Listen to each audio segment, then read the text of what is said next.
Yo, Jehová, te he llamado en justicia y te sostendré por la mano. Te guardaré y te pondré por pacto al pueblo, por luz de las naciones. Amén. Fíjese, habla de pacto y de luz. Y ahí está hablándole netamente a la nación de Israel. Si nosotros indagamos un poco en la historia, en Deuteronomio, en Éxodo, vemos que Dios siempre quiso para él un pueblo exclusivo, un reino de reyes y sacerdotes que tuvieran al servicio exclusivo de la obra del Señor. Ese siempre es y sigue siendo, el anhelo de nuestro Dios. Ahora la iglesia, que somos nosotros, la iglesia gentil, también somos llamados, ¿verdad? Y a través de Cristo, entonces ese texto, que es el texto lema de la campaña, que es Mateo 5:14, que dice: ¿quiénes sois vosotros? La luz del mundo. Bendito sea el nombre de Jesús, luz del mundo. Y cuando uno comienza a indagar las escrituras y a buscar los conceptos, ¿verdad?, de lo que tienen que ver con oscuridad, con tiniebla, con luz, entonces uno aprende que donde hay oscuridad, que donde hay tiniebla, es nada más y nada menos que ausencia de luz. Está la ausencia de la luz. Por eso entendemos lo que dice Juan cuando habla allí en el capítulo 1 del Evangelio según San Juan, cuando empieza a hablar y nos da esa ilustración, ¿verdad?, haciéndonos entender que en el principio era el Verbo, que el Verbo era con Dios y el Verbo era Dios. Y entonces habla exclusivamente de Jesús y dice que en Él estaba la vida y que la vida es nada más y nada menos que la luz de los hombres. Y eso es Jesús para nosotros, la luz que viene a deshacer la ausencia de esa luz que hay en el hombre, que hay en la mujer, que hay en toda la persona que vive una vida alejada de Dios, pero que simplemente lo que hay en sus vidas es ausencia de esa luz verdadera, de esa luz que resplandece, de esa luz que ilumina, de esa luz que cambia, de esa luz que transforma la vida, que deja que esa luz refleje su vida, resplandezca en su vida. Bendito sea el nombre de Jesús. Cuando leemos el capítulo 2 del libro de los Filipenses, ¿verdad?, también el apóstol Pablo nos hace ver tanto la condición del mundo y lo que nosotros somos y representamos para este mundo. Él dice que nosotros tenemos que comportarnos como hijos de Dios, como sencillos hijos de Dios, que caminamos, que andamos, que vivimos en medio de una generación maligna y perversa, en la cual nosotros tenemos que andar como, dice, como luminares en este mundo, ¿verdad? Confirmando una vez más que somos quienes, los que tenemos la luz, los que tenemos que resplandecer, los que tenemos que disipar toda esa falta de luz que hay en todas aquellas personas. Bendito sea el nombre de Jesús. Gloria a Dios. Y eso nos hace entender entonces el rol tan importante que tenemos en el Señor, la posición privilegiada que el Señor nos dio a nosotros como iglesia, pero también como individuos, porque como iglesia representamos y somos la luz del mundo, pero como individuos somos luminares que debemos resplandecer en medio de una generación maligna y perversa, en medio de aquellos que tienen ausencia de luz, que donde usted se pare, donde usted camine, donde usted hable, la gente tiene que ver la luz de Cristo en usted. Tiene que ver que usted resplandezca. Alabado sea el nombre de Jesús. Pero ahí hay algo, gloria sea el nombre de Jesús, que uno leyendo ha aprendido, ¿no? Dentro de lo que es lo que Jesús como luz de los hombres vino a hacer. Cuando uno está en situaciones difíciles, cuando uno está pasando por situaciones adversas, cuando tiene problemas, cuando a veces uno siente que el mundo se le viene encima, cuando uno a veces no ve salida, cuando uno no ve esperanza, cuando uno no ve, a veces nos sentimos como tuvo una oportunidad el pueblo de Israel cuando salió de Egipto y de repente estaban allí, ¿verdad?, a las orillas del mar y de repente vieron cuando venía Faraón con su ejército y de repente ellos se sintieron como entre la espada y la pared. En su momento por sus mentes pasó: aquí acabó todo. O sea que nuestra libertad duró poco. Como que aquí llegamos, porque cuando fueron por un lado tenían un inmenso mar. Cuando fueron por otro lado había unas inmensas montañas que rodeaban aquel lugar. Y por el único sitio que podían salir venían los enemigos. Faraón con todo su ejército, con todo su poderío. Y ellos se desesperaron. Ellos se angustiaron. De tal manera que incluso se levantaron contra Moisés y comenzaron a murmurar y a decir cosas. Y a veces nosotros estamos así, por los problemas, por las circunstancias, por las situaciones, porque nos sentimos entre la espada y la pared. Nos sentimos atrapados, sentimos que no hay oportunidad. Y en ese momento, fíjese que Moisés también, al igual que nosotros, como un hombre que también es natural, que siente y que padece, viendo la situación del pueblo, es también como que porque a veces uno como que se deja influenciar por la condición, por la situación, y comenzó a clamar al Señor. Y el Señor le dice: ¿por qué clamas a mí? ¿Por qué? Y quizás uno pudiera decir: bueno, pero se supone que si Él es nuestro Dios, Él es nuestro Padre, Él es el que nos hace el llamado, y ¿a quién vamos a clamar? ¿A quién vamos a ir? Pedro dijo: Señor, ¿pero a quién iremos? Pero el Señor le dice, porque fíjese algo, hermanos, que hay cosas que están intrínsecas en el llamado. Hay cosas que ya nosotros por ende deberíamos de saberlo. Y sobre todo Moisés, que tenía una relación tan íntima con el Señor para aquel entonces, ¿verdad? Y el Señor le dice: ¿por qué clamas a mí? Y le dice: avanza y extiende la vara. Gloria sea el nombre de Jesús, ¿verdad? Y eso es algo que de repente a veces uno, cuando se pone a leer, no sé usted, a mí me pasa que a veces uno leyendo y a veces como que no le consigue ni pies ni cabeza a las cosas. Y uno dice: bueno, entonces uno tiene que pedirle: bueno, Señor, ayúdame a entender, a saber, a comprender. Gloria sea el nombre de Jesús. Porque aún sabiendo el poder, aún sabiendo la autoridad, aún sabiendo lo que Dios es capaz de hacer, cuando Él nos dice: anda, hazlo, dudamos. Dudamos. Y por eso es que a veces no resplandece esa luz que tiene que resplandecer. Porque a veces nos sentimos como inseguros y no avanzamos. Bendito sea el nombre de Jesús. Porque a veces lo que nosotros vemos como un gran problema resulta que es la solución. Porque de repente ellos dijeron: bueno, si corremos para esas montañas, y cuando voltearon al mar menos, nos vamos a ahogar todos. Y a veces uno está así, y resulta que lo que a veces uno ve como un gran problema es la gran solución.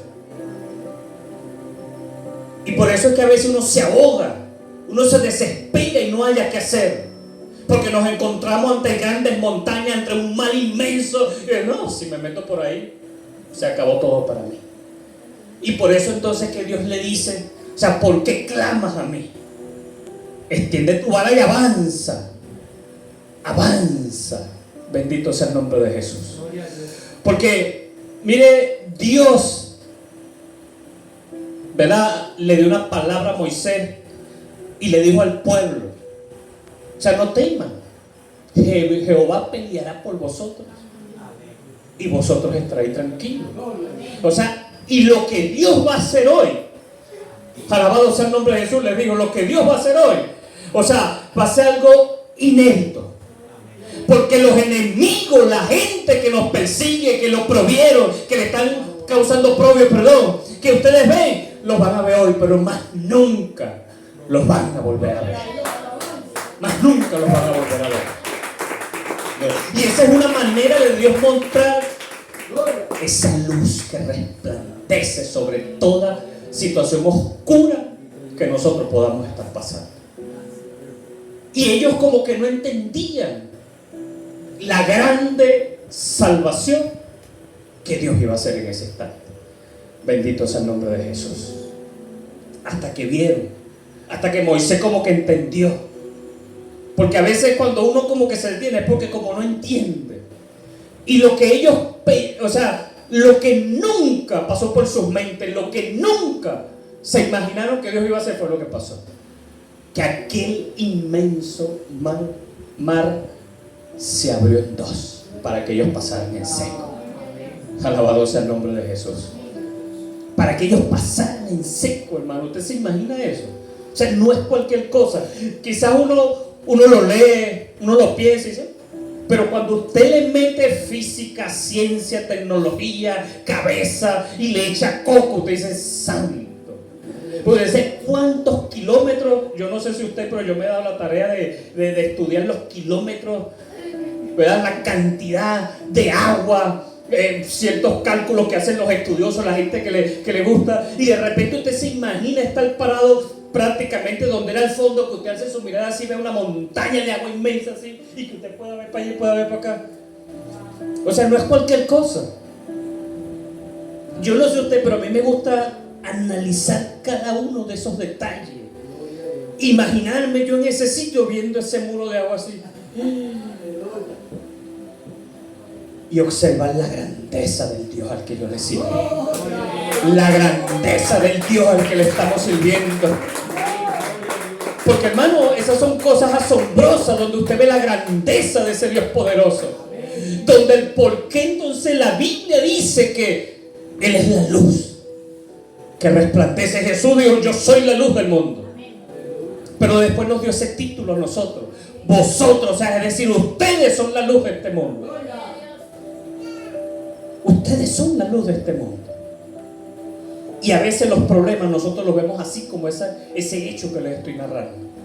Y es donde Dios muestra su poder, muestra su gloria, muestra su grandeza, su poder, su señorío, lo que Él solo puede hacer.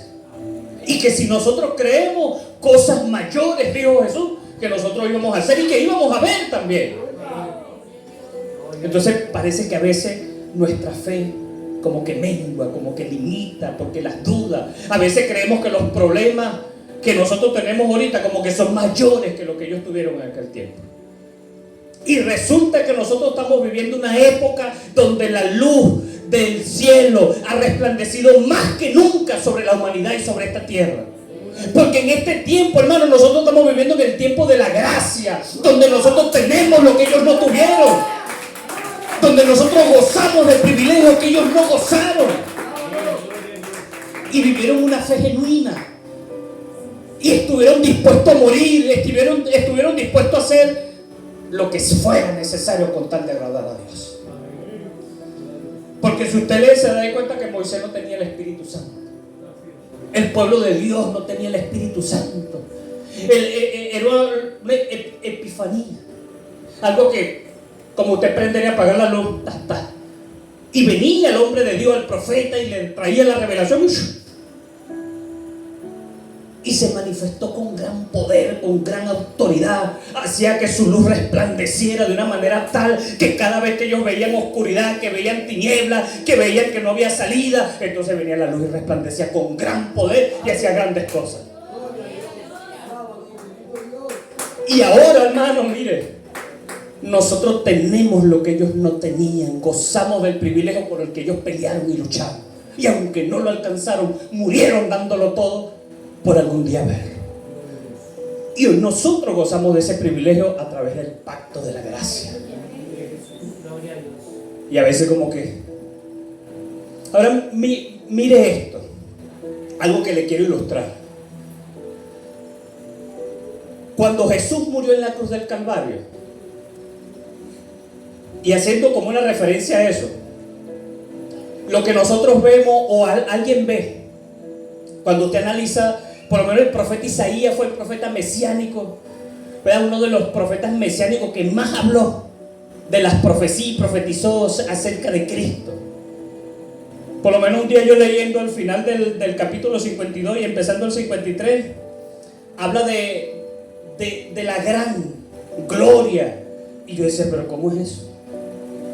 O sea, habla de que en él no había parecer, pero que eso iba a traer una gran... Y cuando usted lee, por lo menos por ahí, por el versículo 11, gloria a Dios, se lo voy a leer, para que pueda entender lo que ahorita le voy a compartir. Gloria a Dios. Alabado sea el nombre de Jesús. Gloria a Dios. Por lo menos los últimos versículos del capítulo 52 dice así: he aquí que mi siervo será prosperado, será engrandecido y exaltado, será puesto muy en alto. ¿Cómo se asombraron de ti muchos? De tal manera fue desfigurado de los hombres su parecer, y su hermosura más que la de los hijos de los hombres. Así asombrará él a muchas naciones.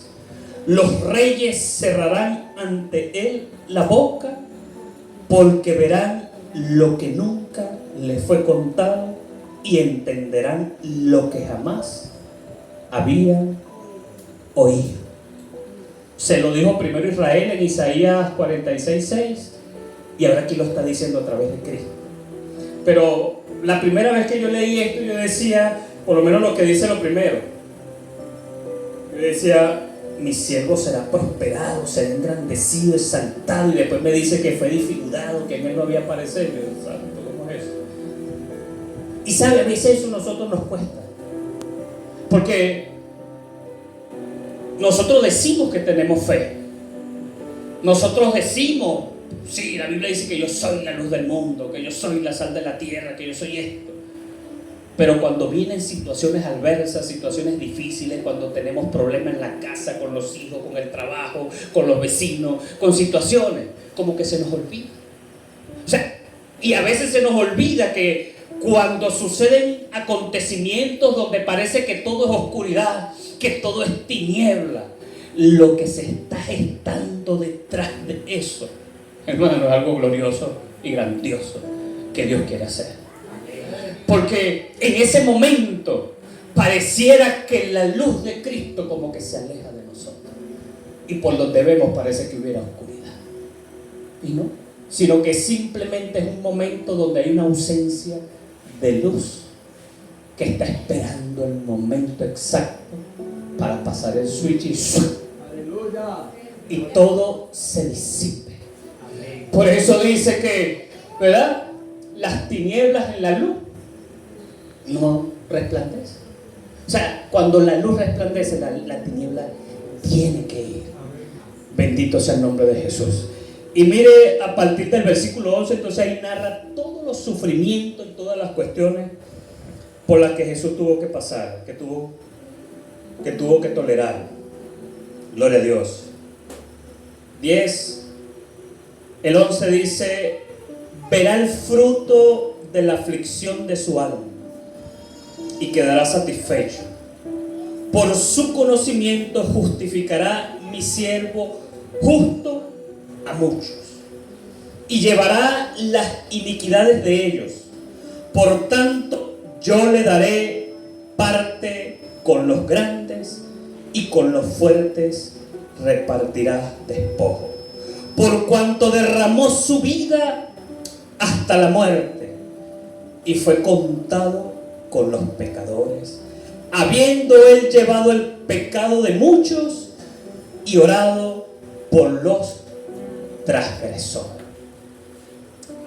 Ya el profeta, 700 años antes de que viniera Cristo, estaba anunciando la victoria a través de la cruz del Calvario. La estaba anunciando. Y cuando uno va al capítulo 26 del libro de Mateo y lee ese acontecimiento que se está desarrollando allí, cuando vemos a Jesús guindado en esa cruz, según lo que nos narra Mateo, nos lo dice Marcos, nos lo dice Lucas también. Y cada uno, ¿verdad? Cuando uno lee, alma ese rompecabezas de lo que cada uno el Espíritu Santo le inspiró, pero que es la misma historia que está narrando. Y uno ve como en el momento, podríamos decirlo, en el momento más paupérrimo, en el momento más triste, en el momento más duro, en el momento donde Satanás creía que había ganado, que tenía la victoria, donde ya él se sentía triunfador y ganador, porque así como derribó el primer Adán, él pensó que había derribado el segundo. Él pensó que había ganado la batalla. Y cuando usted lee que a partir de la hora sexta, la hora novena, ¿verdad? Dice que hubo densas tinieblas. Densas tinieblas. O sea que la cosa para completar se puso peor.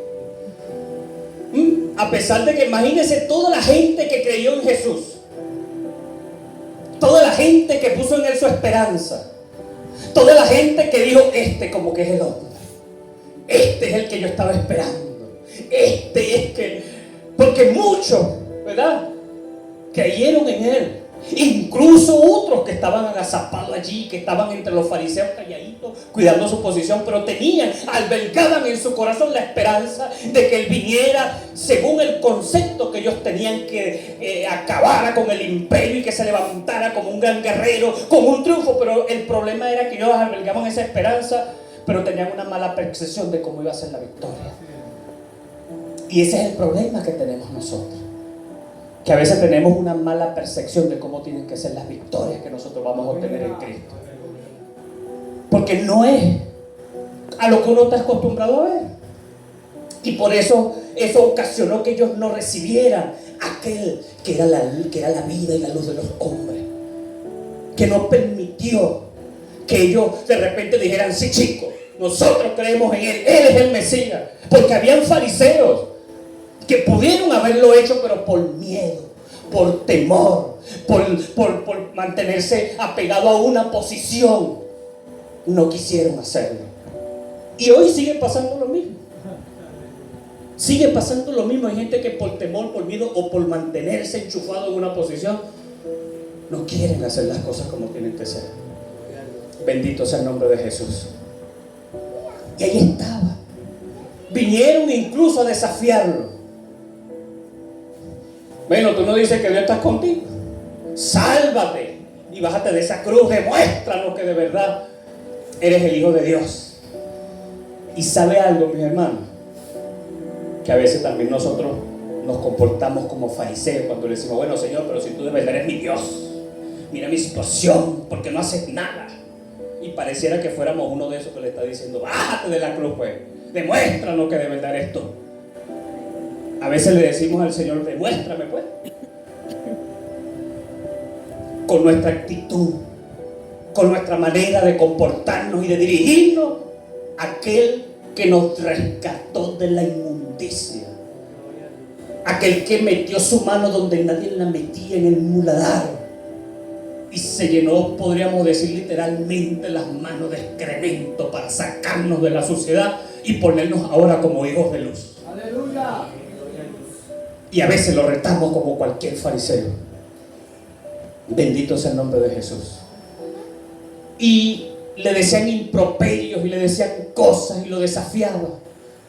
Y él allí, ignorando, bendito sea el nombre de Jesús, que lo sostenía en esa cruz precisamente era el amor que sintió por todos aquellos que lo despreciaban, lo desechaban y le decían cosas. Que decía desde ahí: Señor, perdónalos porque no saben lo que hacen.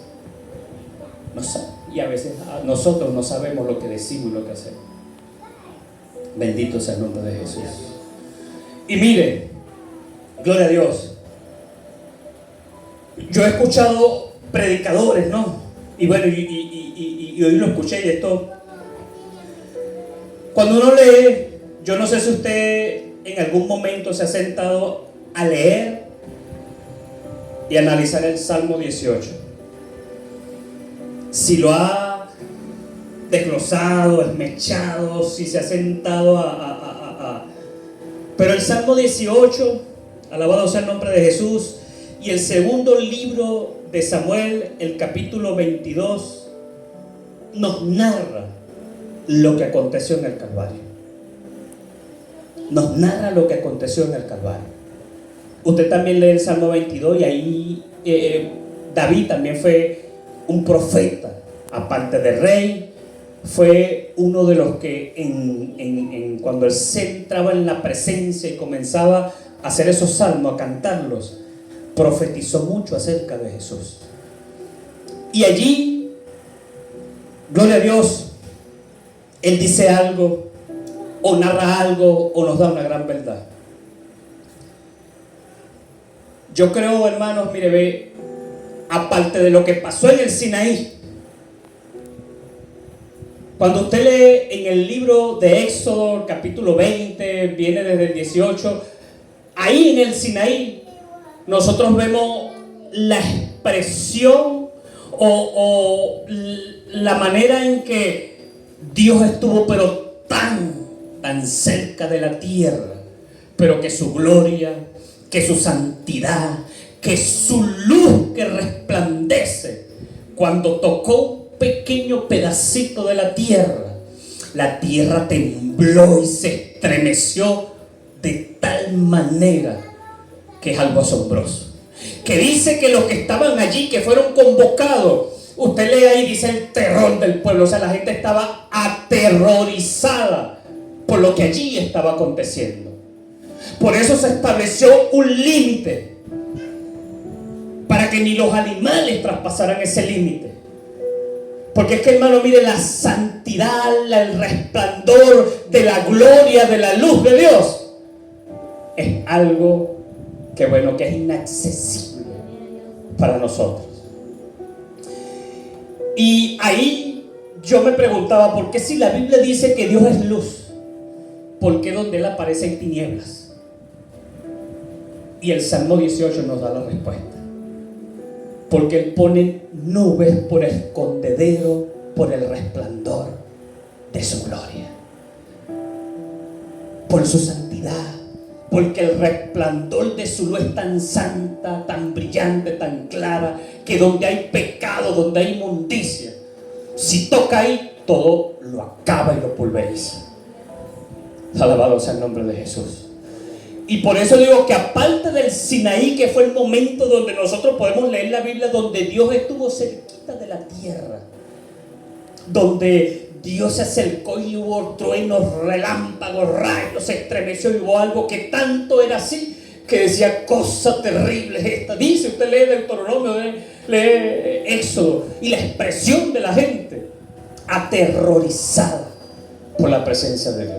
Incluso usted lee en Deuteronomio y dice que la gente que fueron convocados porque Dios quería que ellos supieran que Él le hablaba al pueblo, que Él se comunicaba con el pueblo, ellos le llamaron a Moisés y le dijeron, mira Moisés, ¿sabes qué? Ahora sabemos que Dios habla a los hombres, ¿por qué no escuchamos?